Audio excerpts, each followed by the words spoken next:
Going on, everyone? Welcome back to another episode of the Celtics Talk Weekly. I am your host, Rob. I'm here with my co-host Justin Lowe and Ian Angelo. We're finally back. We're kind of getting a little bit of schedule going. So we got a great episode ahead of you. But before we get started, today is a great day to start your own podcast. Whether you're looking for a new marketing channel or have a message you want to share with the world, podcasting is easy, inexpensive, and a fun way to expand and reach your online audience. Buzzsprout is hands down the easiest and best way to launch, promote, and track your podcast. Your show can be seen online on all the major podcasting directories, such as Apple Podcasts, Spotify, Google Podcasts, and more. Podcasting isn't hard. When you have the right partners and team at Buzzsprout is passionate about helping you succeed. Join over 100 of thousands of podcasters already using Buzzsprout to get their message out to the world. Get a free $20 Amazon gift card with your second paid invoice with the account. Use our link in our Instagram link tree if you want to do that. And on the topic of Linktree, go follow us on social media. I say it every episode. You guys are probably tired of hearing it, but go do that. So let's get right into it, guys. How you guys doing? How are you feeling? Probably better than me. I just woke up. I'm good, man. Feeling good. We're here, right? We're here. We're all here. All three of us are here. So it's a good episode.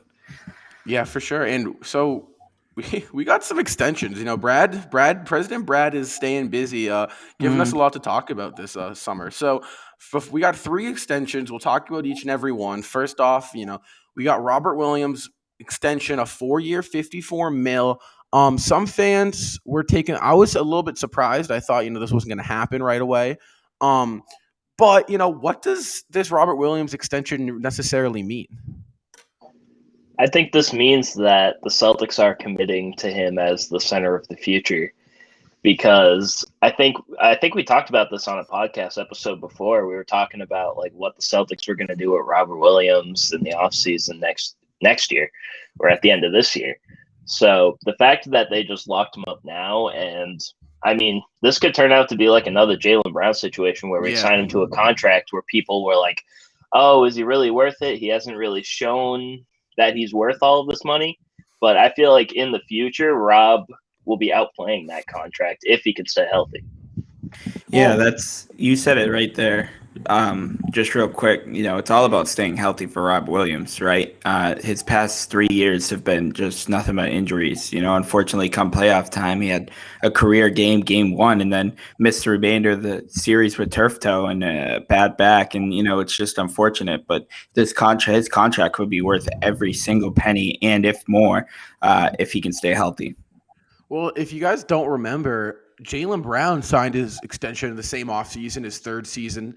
And Brown's 3rd season was actually that was the season where he was coming off the bench for us. He was playing 6-man role because we were having all this troubles. So, people thought we overpaid for Jaylen, and now people are kind of like, is Robert Williams really worth a 4-year 54? You can't stay healthy, whatever. But you guys know I'm so high on Robert Williams. I think his ceiling, and non-Celtics fans will look at you and act like you're crazy, but I think his ceiling could be an all-star, right? Obviously, if our team has the right record and whatnot, but he could be, because if you see it, his impact on the court is almost Rudy Gobert-esque, and if Gobert can be an all-star, then I think Robert Williams can be an all-star. So, but with that being said, do you guys think that this might be Brad's way of locking in Williams and along with the other guys who we're going to talk about for a potential trade? Do you think that's a possibility? It's possible. I mean, it is possible. I'd hope not, at least right now. I mean, I think the first year or two of that contract could kind of be like a test run to see okay, if these guys can stay healthy, or maybe if they can work up their trade value even more. But I could see it, and I mean Brad made some great moves so far this offseason. And we're not even done with the offseason yet. So I'm really interested. That could very well be the case, Rob. That's a good point. That could happen. I mean, it could not happen as well. It could literally just be we just locked up Robert Williams and Jaylen Brown. Yeah. Or Robert Williams and Marcus Smart, excuse me. But I'm sure we'll get into that Josh Richardson extension later on, so I won't say too much about it. But you could ask the same thing about Josh Richardson. I said Richard Jefferson, I think. Josh Richardson. We did the same thing with him. So, well, that's a good point because, like we said, Marcus Smart, 4 years, $77 million contract extension, right? Where a lot of people have mixed feelings about it. I'm super happy he's back. I'm not necessarily super happy about the contract. I do think, however, you have to pay some of those guys. If you want a championship, you're going to have to overpay on someone. And I think Smart has earned it. I think he's earned this contract with Boston. Would I have wished it was maybe 15, 14 million a year instead of, 18 a year? Yeah, I would have. But will I pay Marcus Smart $3 million extra a year because it's how loyal he's been to us? Yeah, and will he? I think will he be worth that contract? I think he will. do you think, really quick, would you rather spend that type of money on Marcus Smart or nearly the same thing on Evan Fournier? Marcus Smart. Yeah. So this kind of makes that Evan Fournier kind of thing really push out the door. I don't know if it was between giving that type of money to Marcus Smart or Evan Fournier. I don't know if it was like that at the time, but if it was anything like that, I'd take Marcus Smart in a heartbeat. Yeah, definitely. And harping back to your point about a potential trade, we've seen that players with a lot more control on their contracts are a lot more valuable than players that are 1 year away from free agency. Exactly. So, yeah. And maybe a trade, and Brad's thinking, about future trades down the line with locking up like Marcus Smart and, like you said, Josh Richardson, but we'll talk about that later. But yeah, I could easily see a trade happening. And I agree with you, Rob, about the Marcus Smart thing. I maybe would have wished we paid a little less for him just because, we don't really know what he's going to be moving forward. But, for the talent that he does have, he was going to get that kind of money on the free agency market anyway. So I'm pretty happy that the Celtics got him back and that he legitimately wants to stay in Boston. And Brad Stevens wasn't just trying to trade him like the rumors were earlier in the offseason.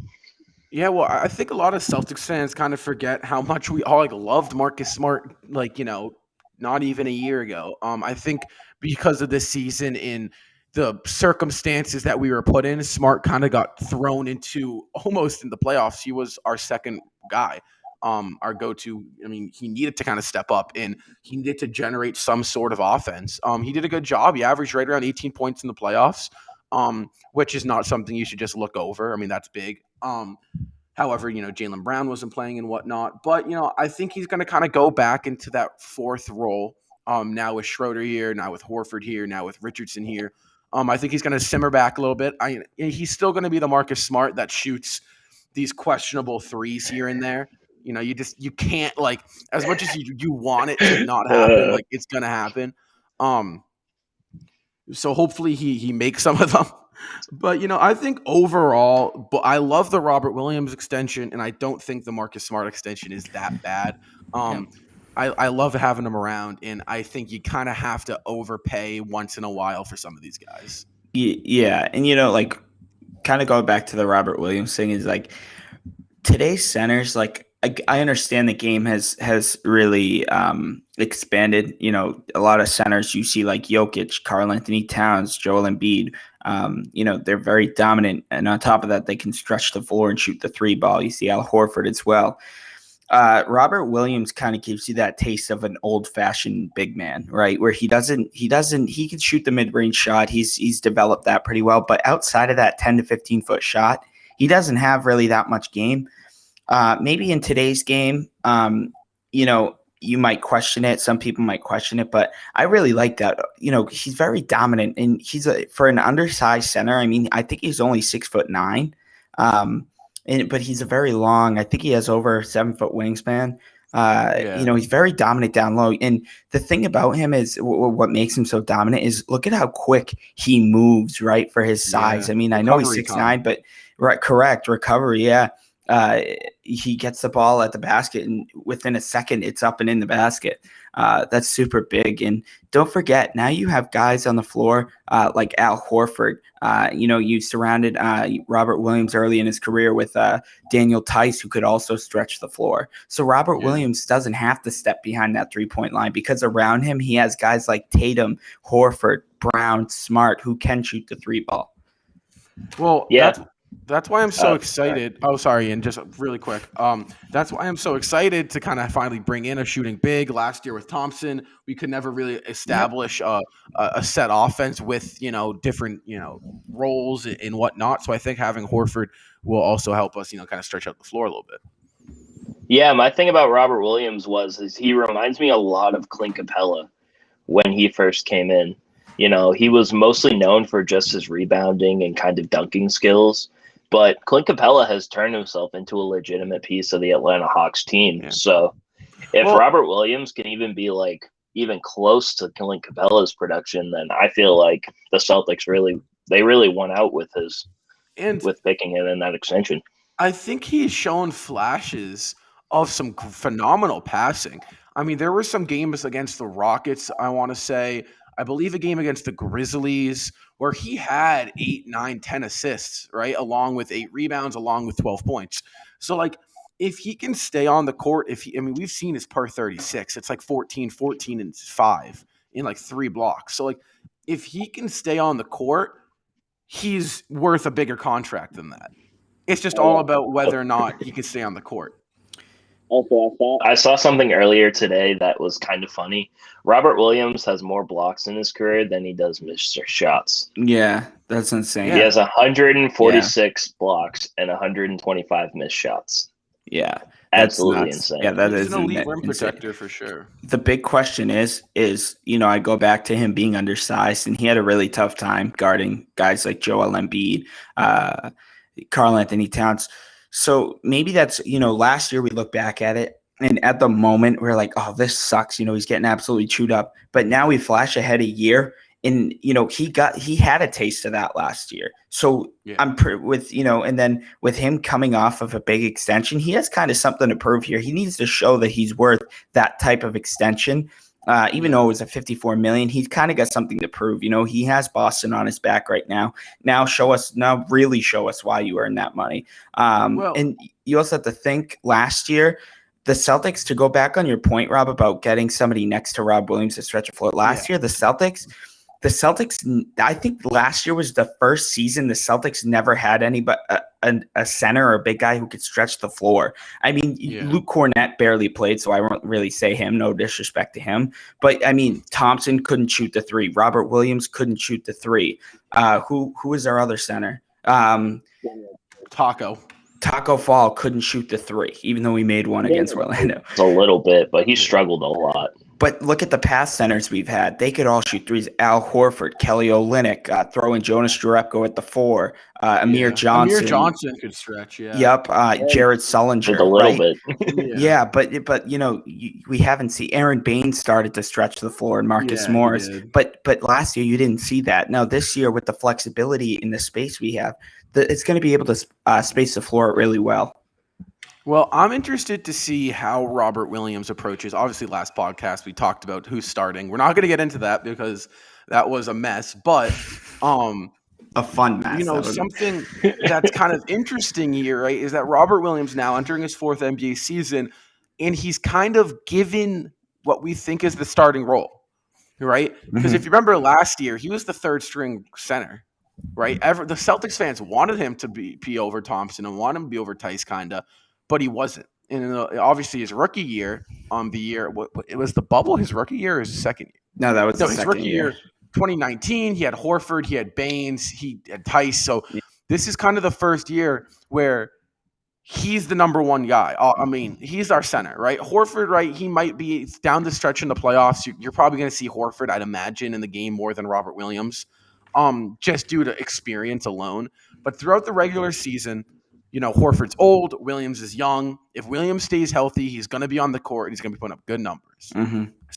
I'm interested to see how Robert Williams responds to this contract, whether or not he's going to be like, I got to prove it, or if he's going to be like, I got my money, I can kind of sit back and relax. Yeah. With that being said, though, we do have to talk about Josh Richardson, not Jayson Richardson. I got it right. We extended him for a 1-year, $12 million deal. So that's on top of this upcoming season, which is also a 1-year, $12 million. So it's a total 2-year, 24. I like the move. I think it's a necessity. I think it's Brad kind of saying like, listen, you have a lot to offer us. I'm trying to lock you up for another year. If this goes well, if not, I can dump you for a trade exception. Yeah, that's 100% what it is. That's a good way to put it. That's a really good way to put it. And I'm excited for Josh Richardson because, like you said, with the Evan Fournier situation, Rob, was Evan Fournier, if he wasn't giving you offense, he wasn't giving you anything, right? Josh Richardson was a streaky offensive player last year. I think he had one of his worst seasons in his career, but he can shoot the ball. Yeah, and he can shoot the ball. He can space out the floor really well. But if his offense isn't there, guess what? His defense is right there. And that's completely vice versa as well. If his defense isn't there, his offense is there. So I think that's a great signing. Well, do you know what I've noticed?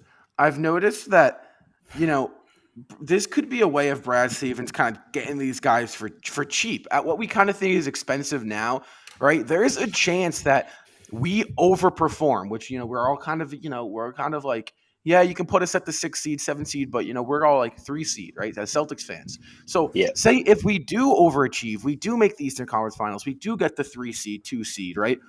There is now this market for these guys is doubled. So now Richardson's looking at 16, 17 million a year, like Fournier, instead of 12. And Williams is looking at 20 million a year instead of 13 and a half. And Schroeder's looking for 102 million a year. Yeah. So there's a real Yeah. chance that like Brad is like, all right, I got to get these guys before, because he could have a lot of trust in them before they get on this run. Yeah, that's a really good point, because you've seen it in the past where, teams have won championships and then they fall apart instantly because all of their depth is demanding more money now that they won a championship. So I think that's a really good point, Rob. Toronto, And I don't necessarily. I think if you could extend Schroeder, I think you might see a Dennis Schroeder extension, or a re-signing. And I know this was supposed to be a 1-year rental. I know. I don't know how much money it's going to be. I know this is supposed to be a kind of a 1-year rental, prove yourself deal. But I think if he performs the way I'm expecting him to perform, which is he thrives in a situation like he's in Boston, I think we could see a deal where, if Beal's not on the table, if Dame's not on the table, right, which, probably they won't be. I think that those chances have kind of faded off. I think a Dennis Schroeder signing would make a lot of sense. Not necessarily for, I don't know, $100 million or 20 a year, maybe for 14 a year. But, I think that's something we could also see in the future. I think that these extensions Brads are doing is kind of trusting the team. Because like I said, if you look at the way that the team's built, were previously on 1-year deals. He's kind of extended some of the guys. Brad Stevens is so awesome. I mean, he's really, I mean, he's done such a great job. And I mean, maybe he made a couple questionable moves, not terrible moves.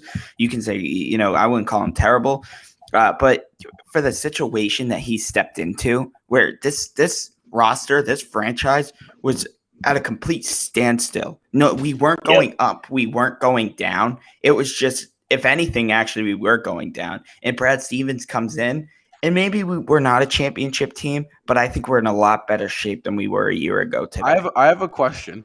Yes. I would argue that the situation Brad Stevens was walked into has been probably the worst situation. You could tell me if I'm wrong. The Boston Celtics, I'd say, have been in since 2006, which was the offseason before the KG and Garnett trade. And the reason I say that is because back, if you rewind the 13-14 season where we did really, really bad, we had those Brooklyn Net pick to sit back on, if you remember right. Yeah, I think this offseason, we're coming off our worst year in 6-7 years.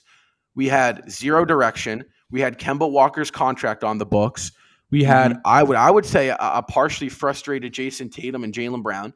I think they were frustrated with Danny Ainge in a situation. You had no depth. You had to re-sign Evan Fournier if you wanted depth back for $20 million a year. And then Brad Stevens flips it. Next thing you know, we're a great financial situation. We have a great starting point guard, or a good starting point guard. We got depth. We got defense. We got, So do you think this is kind of the worst situation the Celtics have been in since 06, or would you argue against that?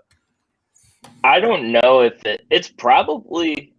Now, I don't remember a lot about 06, really. Well, yeah, I was 3, but Yeah, from what so, we heard. I mean, but, just reading in the past, I could say it's a similar situation where the Celtics were just kind of nothing. They were just kind of coasting along, and it looked like if Danny Ainge was still in charge, they were just going to continue coasting along in mediocrity, where that's probably the worst place you want to be as a franchise. Yeah. So I have to hand it to Brad Stevens. I didn't really expect much from Brad when he stepped into the GM role because I really didn't know much about it. And I didn't know how good Brad would be, like transitioning to the front office role to see like how he would do. But, to his credit, and people saying that the Celtics have had a bad offseason, this is probably one of the best offseasons they've had in such a long time. But in a while. Yeah. So, I mean, the past 5 off seasons have literally been filled of just players leaving. Since 2018, and getting nothing in return. And speculation of stars coming back and coming to Boston. So since 2018, we've lost Rozier, we've lost Horford, we've lost Kyrie, we've lost Hayward, we've lost Baines, we've lost Marcus Morris. You can even say Horford or Rozier as well, because I mean that Kemba Walker did not work out, unfortunately, because I did like Kemba. It didn't work out. Thomas. Avery Bradley. We've lost. Well, he got traded. Crowder, we've lost. We also got traded Jay Crowder. But I just want to mention something, guys, real quick. Is, notice how Brad Stevens is really putting this roster together. Who's like over the last 5 years? Name all those players you just named, and they're like stars, like Kyrie, Hayward at the time, Horford even at the time, and we relied on those guys. We thought those guys were gonna get us there, and guess what? But I think Brad Stevens, unlike Danny Ainge didn't see. I don't think he saw Tatum and Brown as the star players, right? So he was trying to get other star players around him. This time, Brad Stevens is getting other players to build around the stars. And Ian, when you say like people don't think the Celtics had a great offseason, like people don't think that, it's because I think people don't understand the Celtics situation the past year or two. I don't think people realize how bad the Celtics were really down. And we were lucky enough to even, get the 7th seed last year and steal a game from the Brooklyn Nets. I mean, that was like us celebrating a championship, was a play-in win and a first round win. You know what I mean, though? I mean, we were super. Well, I think there's a lot of factors that have played into last year's like down year, and I don't think it was just the Celtics were. I think if everyone is healthy, I don't think we're a 36-36 basketball team. Yeah. No. I think, and I'm not making excuses. I'm just saying it as it is. The Celtics were not healthy all year. To begin with, we didn't even have a good enough roster where if we were unhealthy, we could, still maintain a high seed because our roster wasn't good enough for a depleted, injury-prone season. We had the most COVID cases. We had a point guard who didn't play. Our third best player was barely playing throughout the year. Probably played half the games. 3 out of the 5 of our starters. Even if he was resting back-to-backs, and he still missed the playoffs. Yeah. So my point, I've made this point. I think ever since we've had this podcast going, the fact that we had Nesmith and Pritchard as our go-to bench guys entering the season, right? Think about that. As we rookies. Were entering the season, right, on a year where there was no summer league at all, and we had the 14th pick in the 26th pick, 24th pick, right, as our bench guys coming off the bench. They had no NBA experience. They had nothing, and they were They were the bench, along with Tristan Thompson, who doesn't provide you offense. He provides you rebounding and intensity. So, go ahead. Do you guys think that the roster that Brad Stevens is building right now, do you think that this is the roster that he would have wanted when he was a coach and Yes. tried to get when he was a Well, coach, look but at Danny so Ainge just wouldn't pull it off? so I think Brad and Danny worked together up until Kyrie left, I want to say. I think once that season happened, their relationship kind of went further and further away from, not necessarily they didn't like each other, but I think there was less talk on how they wanted the roster to look. Um, and I think that was a representation of what happened last year. They lost communication. The roster was just depleted. Ainge had no desire to make moves, and Brad had no desire to keep coaching. Um, but I think if you look like in the 2016 year, that's exactly what Brad Stevens' roster looks like. Defense, 3-point shooting. You let your star guys, Jaylen Brown and Jayson Tatum, your star offensive guys, just go to work on offense. I mean, Isaiah Thomas had the ball in his hand every single possession. Yeah. Yeah. So you go ahead, Justin. No, I was just gonna say, Totally but like with that situation was like Isaiah Thomas who had the ball in his hands the entire time. Like you go back and there wasn't really that much around him. I mean, yeah, Not at Avery all. Bradley, Jay Crowder. You know what I mean, though? That's why. Yeah, not at all. And For the situation, they weren't like stars. yeah, and Ian, you brought up a great point. Do you think Brad Stevens, has something to do with Danny Ainge? And I mean, look at Al Horford coming back, right? And this Al Horford situation kind of reminds me of like the Paul Pierce situation where he kind of helped the Celtics out, right? Al Horford finesses Philly of money, goes to Philly, completely, destroys whatever they had going there because they really got destroyed. And then he goes to a rebuilding OKC team. Actually had a great season last season, guys. I mean, for the games they actually had to shut him down because they were winning. And he got the money there. Games. And then all of a sudden now, where I think he's on his last year or two of this contract 2 years, which are I think the two cheapest years of the 4 years.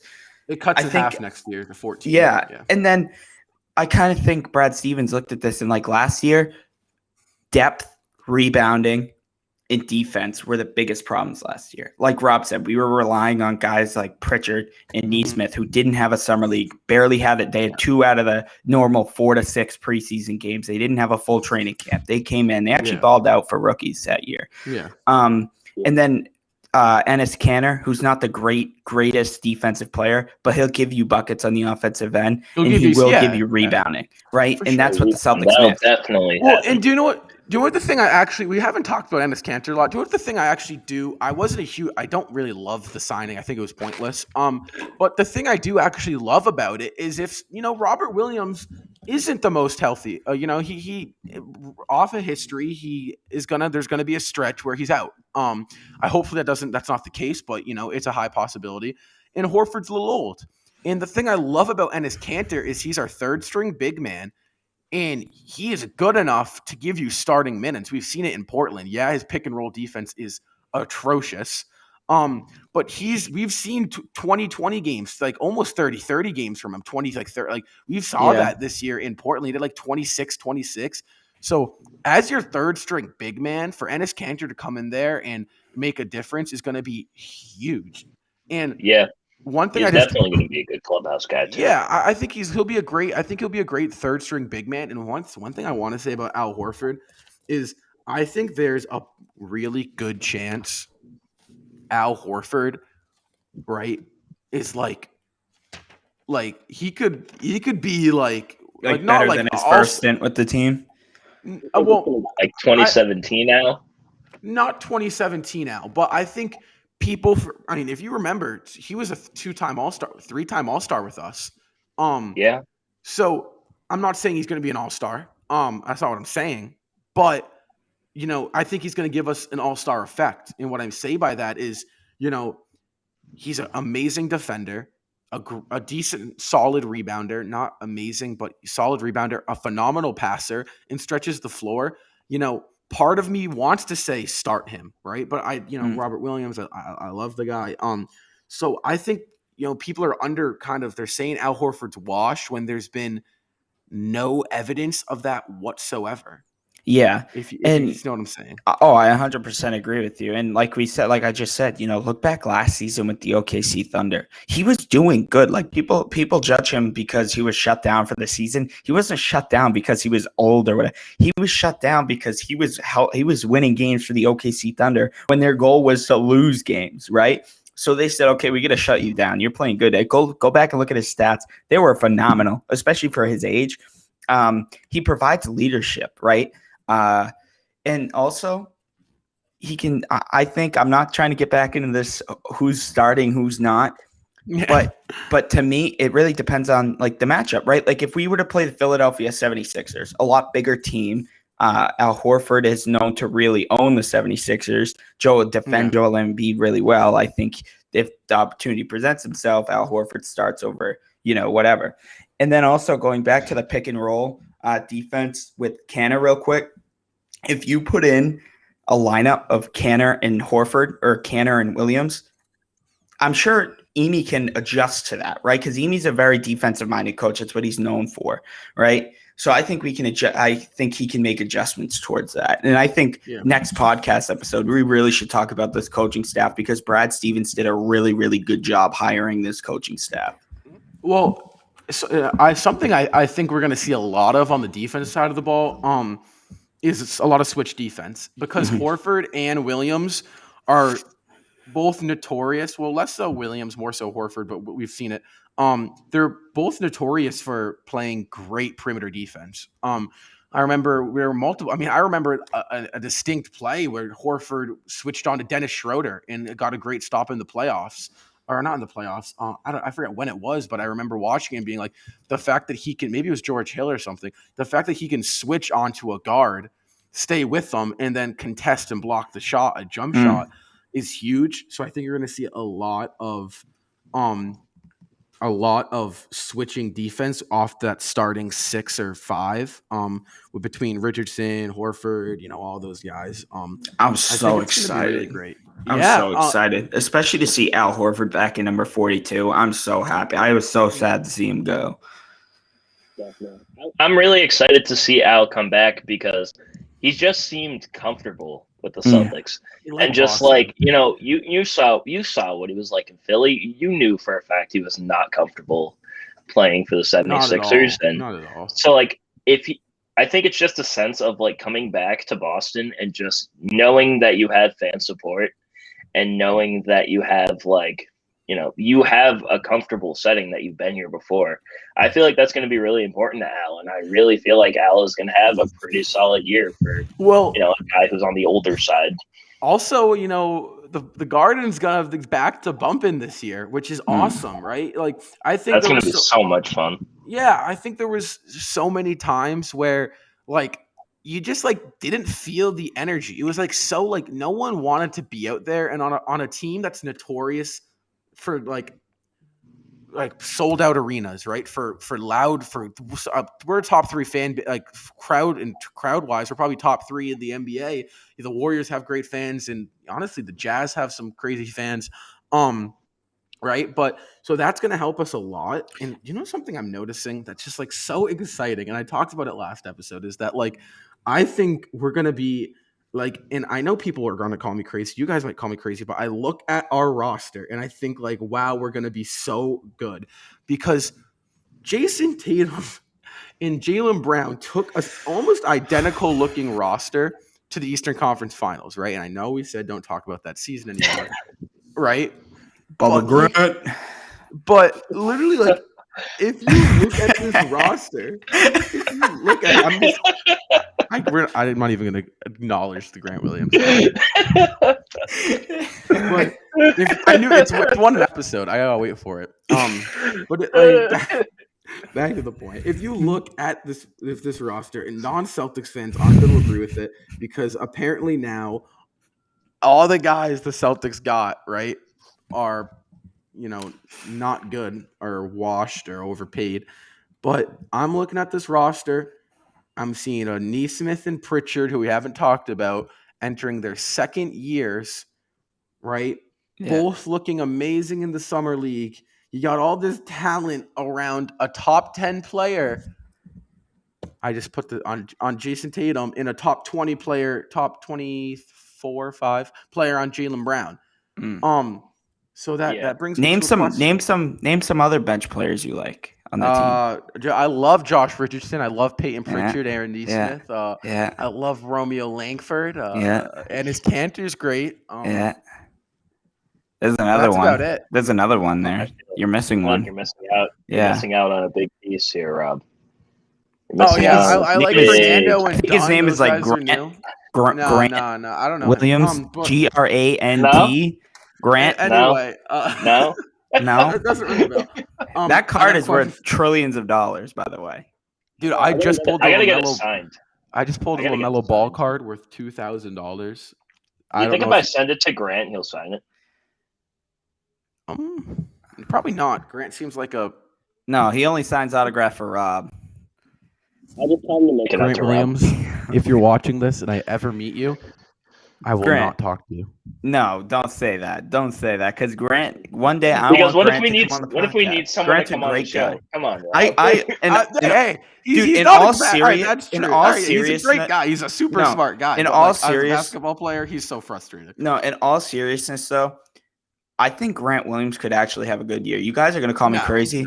No, dude, I really do. I think he could have. I think he could have a decent year. He can. He improved his shooting last year. I'm sorry, say what you want, but his perimeter shooting was 100% improved. Like, there's no denying that at all. He can play great defense. I don't know why he misses every layup he takes. I don't know how he can hit threes and miss a layup. I have never bashed Grant Williams on the defense side of the ball. I think, honestly, he's a solid defender. He's had his breakdowns, right? But he's not a bad defender. He goes out there. He plays the small ball 5 great. He plays the 4 great on the defensive side of the ball, right? This Grant Williams stuff is mostly a joke. Offensively, he's pretty awful. He says mostly. Yeah, because I say that because on offense this season he was bad. He was. Think about it. When he got an opportunity, it felt like every single time he was open in the corner, he hit it. We thought he was going to miss it every single time, but we have to give him some credit. Honestly, he didn't have a great offense. I thought he had actually a better defensive year last year and a better offensive year his rookie year. But his 3-point shot, you guys can say what you want, it's come a long way, I think. Like, I remember when he was a rookie, he started off like 0 for 26, 0 for 27. Players. Honestly, Al might be able to help Grant Williams, honestly, because they're both a little similar. They were both. I don't know, but but hold on. I feel like we actually might be able to talk about. What I think Williams. is the great thing. If we're going to talk about Grant Williams, we're not going to talk about it for long. But if the great thing about this year for Grant Williams is that offensively, last year he had a kind of a role in the offense. He kind of had to contribute offensively because there was not like any other guys that could give us anything offensively, right? He was in the game with Semi Ojeleye at times, with Langford, and the lineup would be Smart, Langford, Williams, awful. It was bad, offensively. So I think this year, if you throw him in the mix with Tatum, Brown, Schroeder, Williams, and Horford, he can find a role. His role is defense, right? He can sit in that corner, right? He was a good corner 3-point shooter. So if we need a kick corner 3, Grant Williams for whatever. Sure, right? I'm not like I don't know him as a guy. He seems like a great guy. The team seems like to loves him. But until you show me you're good, I'm gonna make fun of you. Yeah, but as you say, Grant Williams might actually be able to find a role because, like we say, Amy is a defensive-minded coach. Grant Williams plays a solid defensive game. And and like you said, he's not going to be relied upon offensively this year like he was last year. Exactly. Maybe that's why we were so aggravated watching him last year, because he was always on the floor with guys who couldn't score. Yeah. You also have to remember the first 2 years of his career, the Celtics really didn't have any depth whatsoever. Like, this year we have depth. The 7th guy. This year we have depth, so I question where he sits. And it's not just where he sits, it's also as well as where's Cantor going to play. Something that's big, though, Justin, is remember we were on a call before when this whole Bradley Beal stuff was going on. We were talking about what do we actually want? And one thing we said, I remember, was how last season, these guys that were playing like big 20-minute bench role minutes, really shouldn't have been playing those roles quite yet because they were still kind of young. So something I love about this year is guys like Williams, right? Guys like Grant, guys like Langford, right? Even Neesmith and Pritchard, right? All these young guys, but they're gonna have to specifically earn Grant, their minutes, right? But not only that, right? I think Grant can play a role where he gives us 12 solid minutes defense because he plays good defense. I'll give him credit, and he can hit a three or two, and maybe a layup. But last season, I will admit, due to the situations, due to the fact that he was like in the starting lineup at times, which should never, ever, ever happen. He was playing 6-man minutes at some times, which should never, ever, ever happen. His role was just too big for what he was kind of ready for, and yeah, we can say that. And if you think about it, though, his rookie year was also affected by COVID because remember, like his rookie year was the bubble year. So Bubble Grant. But that brings us Bubble Grant was low-key cold for a little bit. That was almost as real as Game 7 bit. Kelly. That was almost as real Grant, as Game 7 Kelly. Bubble Grant, he was pretty good down the bubble. Not gonna lie. All right. Well, this brings us to my next point, or a question actually. So we've talked about Rob Will, we've talked about Richardson, we've talked about Smart, Horford, we've talked about I pretty think everyone, Pritchard, even Grant Williams on our podcast. We talked about Grant Williams. Someone that we're kind of missing out on is the Boston Celtics, cornerstone and Jayson Tatum. So where will Tatum finish, rank, I could say, among the NBA next season? When it's all said and done, where's he at? Before I say like where I think he is, I think it's kind of funny how we all kind of forget about Jayson Tatum.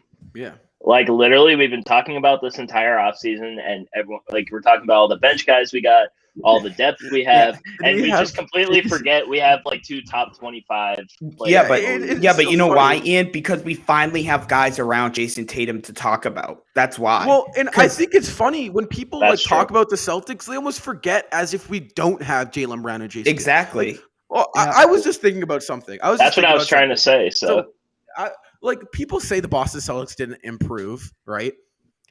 How did the Hawks improve? Exactly. How did the Sixers improve? Exactly. How did sign Jason Collins or whatever his name? The Heat signed a 36-year-old Kyle Lowry. Awesome. How did they? Other than that, like, what were the big improvements for them? They lost Dragic and Ashua, and they lost guys off the bench, and Iguodala where as well. Is their improvement? So how is it the Boston Celtics actually make roster improvements? Get defensive, add help on the defense side of the ball. Get guys on offense who can play around their 2 stars. Who, mind you, Jaylen Brown and Jayson Tatum is the second or third best duo in the East. Because I think you argue Giannis and Middleton, you kind of have to give it to them because they just won the finals. You got to put Giannis and Middleton over them, I think, for the time and then being. Harden Durant. And then Harden Durant or Harden Kyrie. I think, yeah. So we have the third best duo in the league, and then you add talent around those guys. We're the 3 seed. But where do you guys think Jayson Tatum ranks? Back to that.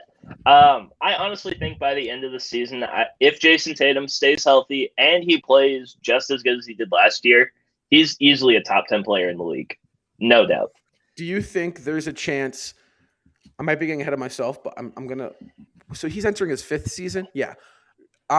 Do you think he's in the MVP race? Because I think he is. Yeah, top 5. Definitely. He's going to finish top 5. Because definitely. You know why I say that? I say that because, like I said, you look at the roster. Something we do point out is, there is some scoring, lack of scoring. There is. But I think Tatum is good enough where he's going to average right around 29 points per game, 28. Honestly, Jayson Tatum could mess around and win the MVP this year. He honestly could. He could mess around. I don't think there'll be any messing around. I think he's going to get right to business. And I think he could really, though, legitimately top 5. He legitimately could win the MVP this season. Just because, like, he legitimately could. I know, but I think we're 2 years away from a Jayson Tatum MVP. I think Luka kind of has to get his before Tatum gets his, even though I hate to say that. I think there's a chance Tatum wins it. I do.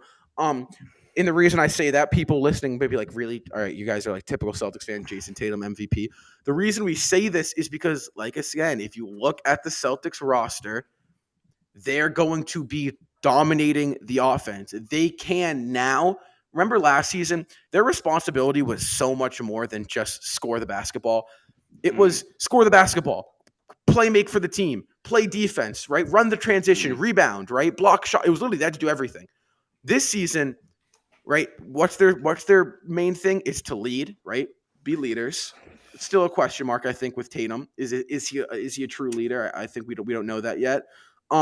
In score the basketball, which he is one of the league's best scorers. I'd say he's top 5 in scoring. So I think he finishes right around like 8th in the NBA. And when you look at like where you rank your players, I think he's a fringe top 5. I think he's sits at 8, 7, and I think he falls into the MVP. I think he might start I think he's a starting all-star for sure. For sure, he has to be. Yeah, at this point in his career, he has to be a starting all-star. Yeah. At this point. I think he finally will make an All-NBA team. The fact that he didn't make one last year was ridiculous. And like I said, I am just so excited to watch. I mean, October 20th is our opening game. Cannot come soon enough. Go Celtics. I'm excited. I'm really excited. I am really excited. Like, I'm so hyped. Justin, where does Tatum finish in the top 10? Yeah. Like, is that where he finishes this year? Top 10 what? By the end of like players like in the league? like players in the league. Yeah, he's gonna finish over LeBron James. He's gonna finish over LeBron James. That's what I think. So wherever you think LeBron James is gonna be, dude, LeBron James is getting old and injury prone. Look, LeBron James is not, and I sound like a LeBron James doubter, which I don't know. He's getting older. I don't know if it's now just because of the name LeBron James, where yes, he's very dominant, but what I don't like about LeBron is he doesn't give any effort. There's moments where he gives 100% effort, and then literally the next possession, 0 effort whatsoever, and I don't like that. Jayson Tatum gives effort through every single. There were a couple plays last year actually where I said something about Jayson Tatum not giving 100% effort. Actually, Kendrick Perkins even called Jayson Tatum out. He literally called him and told him that. I could see him finishing over LeBron James. Does that mean LeBron James drops down to the top 15? No, but I could see him finishing above LeBron James. I don't know if LeBron James will have such a great year. I don't know. Yeah, I'm kind of at a point with LeBron where it's like I wouldn't call, and I know people might look at me and call me like crazy. I wouldn't call the Lakers like the title favorites. And I say that because I can't say that yet because we don't know with LeBron James. I think that's a great point. Like there is a chance, right? He didn't look good in this year's playoffs, right? If that was 2 years ago or 3 years ago, 2018, he beats the Suns without Anthony Davis, or he at least goes 7. No question. He beats them. LeBron doesn't lose. It's just LeBron doesn't lose in the first round. So I think to myself, like, there's a chance LeBron comes back next season and he's old. He finally hits his 2012 Kobe stage, his 2002, 2001 MJ stage. However, there's a chance that next season LeBron James comes back and is 27, 7, and 7. I know he's going to post that clip on his Instagram with the hashtag #WashedKing. And I'm sorry. That pissed me off. Did that piss you guys off as much as that pissed me off? No, because it's just another player using it as extra motivation. So I don't really know. It didn't really piss me off. I mean, it definitely kind of was like, it's not even like anyone was calling him bad. They just weren't calling him the best in the NBA. And he went on a fit about how no one was calling him washed. We just weren't calling him the best anymore. Yeah. I mean, also, if you think about it, 2 out of the last 3 years, and I'm not going to use the bubble as a fluke, but 2 of the last 3 years, LeBron has not been healthy. he got injured in his first season with the Lakers, and he was out for half the season. The next year, he had time to recover with the bubble. And then last year, he struggled with injuries again. So, we could see his body potentially breaking down for as superhuman as LeBron James has been pretty much our entire lives watching him play basketball. Yeah. This sadly might be the end of LeBron being just the overall just completely best player. I have a theory that he's not going to retire until he plays at least one season with his son in the league. I don't know why. I don't know if he wants to be the first player ever to be because who's LeBron James? LeBron James is known for breaking history, breaking records.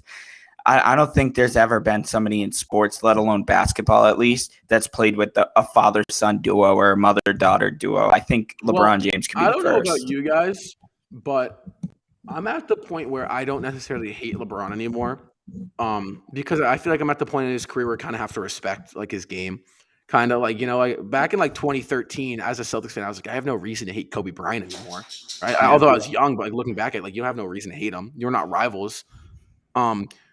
Obviously he's a Laker. He's still good, so I'm gonna if we're playing him, I'm gonna root against him. I don't like LeBron James, but do I respect LeBron James way more than I did back in 2017?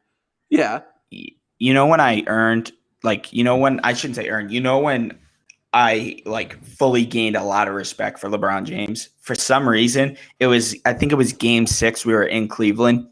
This was actually in the Eastern Conference Finals, and he hit this insane step back against Tatum. Jayson Tatum with under a minute left. That's when I'm this dude is just he's dirty. This guy just is I gained my respect for him in 2018. Same playoff. The fact that he made the playoffs or not the playoffs, the finals was insane. I think that transition from Game 7 against the Celtics to Game 1 of that NBA Finals, where he dropped 51 in overtime, and sadly he probably would have won that game if J.R. Smith actually passed the ball. But honestly, I feel like 2018 was the year where a lot of people stopped hating on LeBron, where we just had to recognize how good he actually is. Exactly. I mean, it was a weak East, I'm not gonna lie.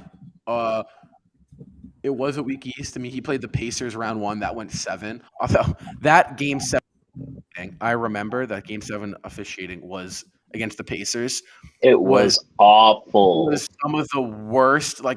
I'm never gonna say it's rigged, right? And I'm not saying it's rigged. Obviously, I'm not gonna sound like a crazy, conspiracy theory. Yeah, conspiracy theorist or some guy, right? But that officiating was so bad. So I don't know if there's a little bit of help or what it was, but that was bad officiating. But that run by LeBron James was historic. I don't think we're ever gonna see a run like that in our lifetimes again. That team was so bad, and he got them pretty far. So yeah, you go. No, I was just gonna say, and another player I gained hella respect for was in the bubble when we played Joel Embiid. I gained a lot of respect for Joel Embiid that round because he really put his team on it seemed like he was the only guy trying on the court, and everyone just completely fumbled, absolutely fumbled. I understand they didn't have Ben Simmons, but you could just see how tired. Same thing with Jimmy Butler. He was just so tired. You know what I mean, guys? Yeah. I agree. Yeah, Jimmy Butler bubble was great. Yeah, that Jimmy Butler bubble run was probably one of the craziest things I've ever seen from an individual player that's not regarded as a superstar. Well, next to bubble Grant, before that season, obviously. But before that season I can't even remember if Jimmy Butler was even considered a superstar at that point. He was considered a good player, but he wasn't considered a superstar. And that's when he signed that. That's when he signed that huge contract originally with Miami, and everyone was questioning why he even went there in the first place. But yeah, I look back at the bubble and I think to myself, how did we not win? How did not the finals, but how did we not make the finals? It was a weird time. I think it was just such a weird time. And then don't forget, guys, the Heat had so much momentum going into that, beating the Milwaukee Bucks. Beating the Milwaukee Bucks was so big for them. Do you remember how we literally lost games 1 and 2?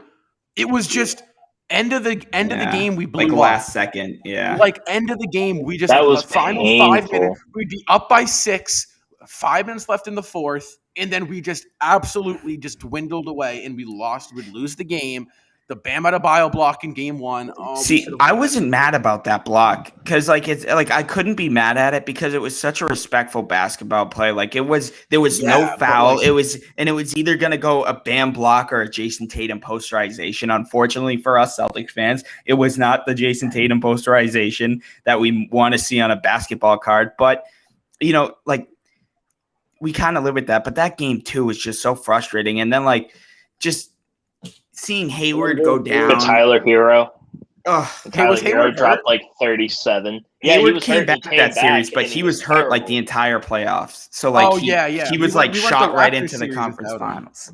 Yeah. Leave it to Gordon Hayward to get hurt in the bubble after didn't he get hurt and then left the bubble to like go deal with his. I don't even. No, he didn't. No, his wife was pregnant for his 4th kid. I think. For it.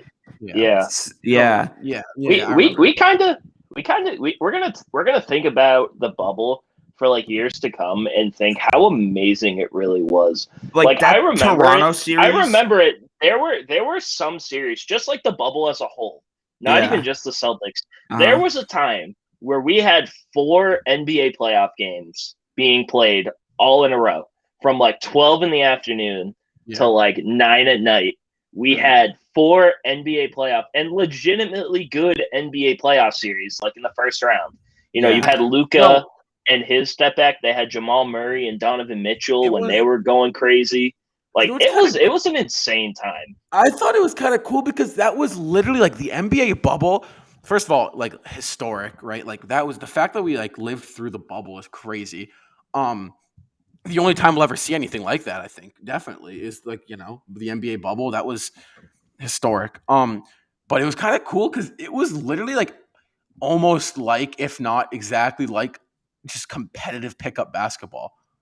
Like it was literally like you pull up to the Y, right? They're playing like a pro-am game, but there's some money on the line or something, right? That's what it was like. Like it was so cool to see like Jamal, like obviously like if you like Donovan Mitchell is not dropping 57 points in a normal playoff game, right?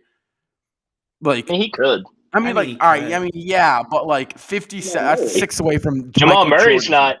Jamal Murray's not dropping, like averaging. Didn't he average like 45 in that series? He went absolutely insane. Yeah. That series was like a 2K My Career like series for those guys. It was absolutely nuts. Well, yeah, because shooting was like, I mean, like we're all basketball players, right? Like shoot when like you're in an open gym, you're like there's no crowd, and like when you're in a game, shooting is like 10 times harder than when you're just shooting around in a gym. And like when you're playing pickup, you get hot, you make 6 in a row, you come down the court and you're pulling, you're literally that's picture on the NBA scale. That's what. Well, a lot of players said that it was a shooter's gym, it was a shooter's arena. And that makes sense why the Heat beat us because they had the better shooters. Yeah, Hero. You don't have to remind us. You don't have to remind us. I had people telling me Tyler Hero was going to be an all-star this year, and I was like, "What are you on?" Like, but you know what though? That Jayson Tatum interview with Tyler Hero, and he was like, "Yeah, some of these guys they weren't playing like they normally played. These guys." The bubble really TJ Warren was like scoring 40 every game. Yeah, he was legitimately MJ in the bubble. Like 40 points a game. Like it was crazy. The NBA bubble was that's going to be one of the craziest times ever. Yeah. And if you didn't like live through that's remember like crazy. Who was it? Was it Westbrook and like Rondo's brother like was sitting in the crowd and he got into it with Westbrook? Was it that? That? It was some player and Rondo's brother like absolutely were screaming at each other in the middle of a game. Yeah, it was crazy. It was in a time where I was totally on the train of just shut the season down. I was like started up on time next year in October with no fans and whatnot. Back at it, like I think I'd still kind of stand true. Like they would lose so much money. Obviously, there's a whole financials like side of things. I mean, they lost a lot of money regardless. So. Yeah, like honestly, like I think the bubble did have something to do with all the injuries this year. I don't think it was like the reason, but I think it was a reason. So I think that's something you gotta look at. I'm just happy that it's a normal season this year. It's starting I on know. time. It's an 82-game season. Celtics get literally a fresh start, a nearly brand new roster, brand new coaching staff. Do you think NBA players, you know how the NFL required vaccinations? Do you think NBA requires vaccinations? Oof. I don't want to touch on I that because I don't feel really like it's want such to. a. I don't. That's kind of a sensitive topic. It's such a sensitive topic. It's a good topic. It's a great topic, but it's such a sensitive topic. Like, well, do you think they require? I'm not going. We don't have to get into opinion, but do you think I think they're like you got every player's got to be vaccinated. I don't really know. want to go down that I really don't, and I'm not saying because I don't want to go down that path. I legitimately don't know. I don't know what's going on with that, or what's going to go on with that. Mm-hmm. All I'm gonna say is, as of this moment, right now, what's the date? August 24th at 11:34 a.m. There's going to be fans going back into the arena. I can't wait. Look at last season. Look at last season's games. Like, think of that Celtics Warriors game. Think of if that was 100% capacity. Think of the Spurs game if that was 100% capacity. And even the Game 3 game against the Nets that the Celtics won. Imagine that was 25. Yeah, but imagine 100%. Yeah, you know how crazy Celtics playoff games get. Imagine that being 100%. We were at the Game 4 with Kyrie. We were both there. Crazy. And that was.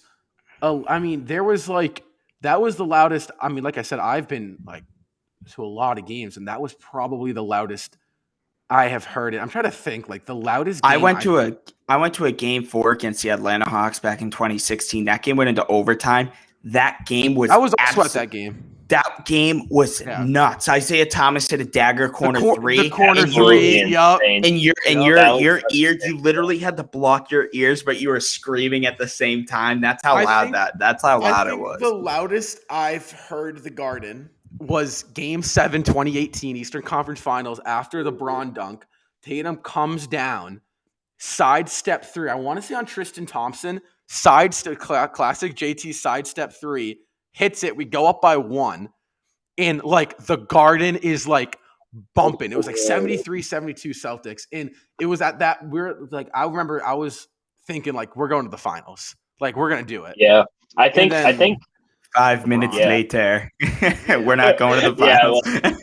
It was such a low scoring game.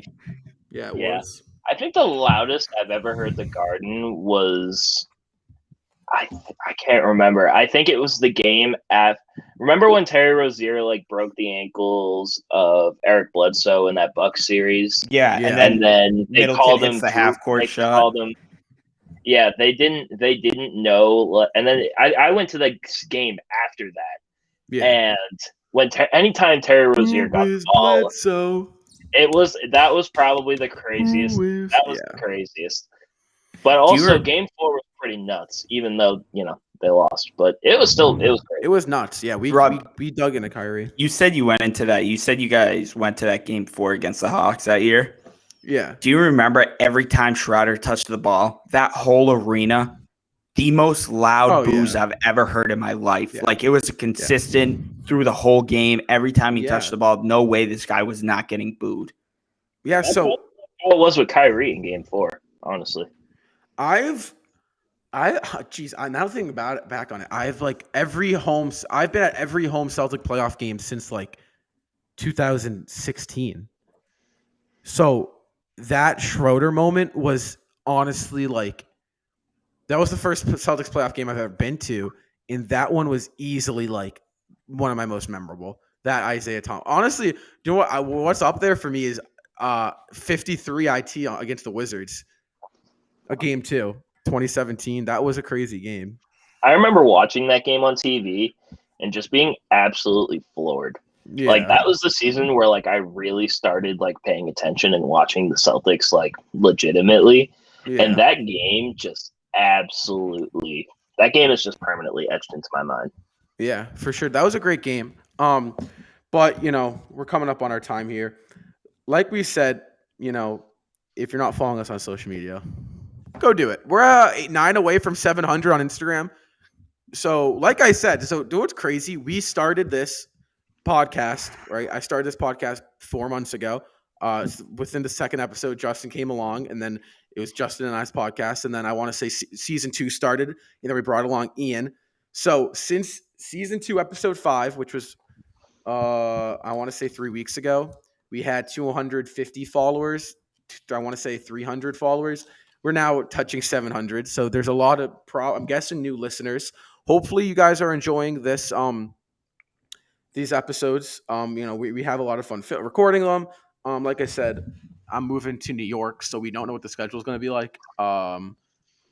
But if you're a Knicks fan, New York, boo. if you're a Knicks fan listening to this podcast and you see Rob on opening night against the Celtics, I might be going to that opening night game at the Garden. No, Rob, no, Rob to New York games. Rob went to 2 Brooklyn games last year, lost. Rob went to a Chicago game, lost.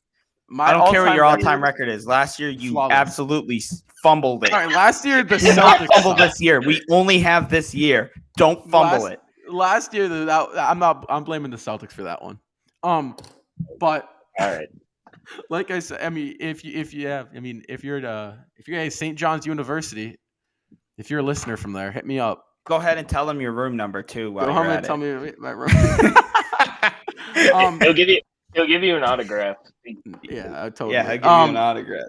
It kind of looks like Grant's, if I'm not gonna lie. I've seen him practice it. It looks like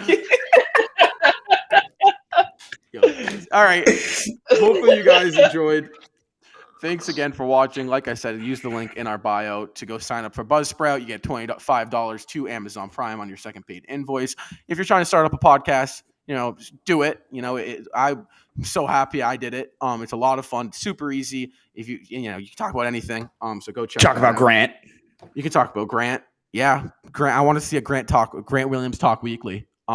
We could do that right now. We can have like a one-on-one interview with just Rob and Grant. I feel like that would be good content. That's Justin. That's Ian. Go Celtics.